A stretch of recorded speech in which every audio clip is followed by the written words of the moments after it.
Anyong, samahan niyo akong mag-unbox tayo ng nabili ko na cookware set.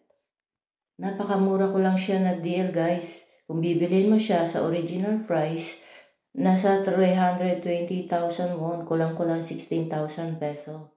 Sa totoo lang wala akong idea kung ano ang itsura niya kasi nga na-deal ko lang siya at picture lang una kong nakita niyan. Nagulat talaga ako guys sa itsura niya. Takip pa lang ang ganda na. At mabigat siya guys. Ayan oh. Kita nyo naman. Ang ganda niya. Kinikilig-kilig pa talaga ako dyan guys. O diba? Made in Korea siya guys ha. Ang style niya guys, parang may diamond cut siya. Sa takip at saka yung sa katawan mismo. Ang ganda kaya niya guys. Dati pag ako nakakabili niyan, unang-una kong sinasabihan ng nanay ko. Kasi sobrang hilig niya dyan guys. Mahilig siya sa pinggan at sa mga ganyang kalder-kadero.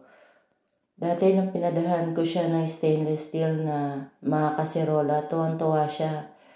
Pati mga pinggan, tuwan-tuwa siya pagka nakakaano ko ng mga pinggan, mga set-set na mga gamit sa kusina. Tuwan-tuwa yan siya. Lalo pa kaya ito guys.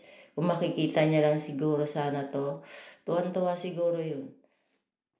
Kaya nahiligan ko rin talaga na magbibili ng mga ganyan guys. Kasi dahil nga sa nanay ko. Tsaka habang tumatanda ako, mas gusto kong bilhin yung mga gamit talaga. Sa totoo lang guys, hindi na ako nagbibili ng mga damit-damit ngayon. Dahil na-realize ko, kung bibili ako ng damit, natatambak lang naman din at hindi ko naman din na isusuot. Kaya yan, mga gamit ang binibili ko guys. Nakita niyo naman guys, diba? Kinikilig-kilig ako. Ang ganda niya talaga guys at ang bigat.